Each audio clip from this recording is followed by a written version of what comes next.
দীর্ঘ ৫৩ বছর পর আবারও চাঁদে নভোচারী পাঠিয়েছে যুক্তরাষ্ট্র।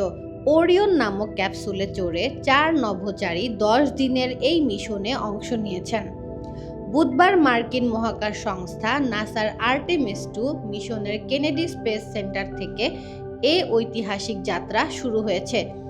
আর্টেমিস ২ মিশনের ৪ নভোচারী হলেন নাসার Reid Wiseman, Victor Glover, Christina Koch এবং কানাডিয়ান স্পেস এজেন্সির জেরেমি হ্যানসেন। নাসার ওরিয়ন ক্যাপসুলটি ১৫ ফুট চওড়া ও ৯ ফুট উঁচু। পরবর্তী ২৪ ঘন্টার মধ্যে এই ক্যাপসুল কক্ষপথে পৌঁছাবে। সবকিছু ঠিক থাকলে চাঁদে যাওয়ার জন্য সবুজ সংকেত পাবেন নভোচারীরা। এই মিশনে নভোচারীরা চাঁদের চারপাশে ঘুরে পৃথিবীতে ফিরে আসবেন।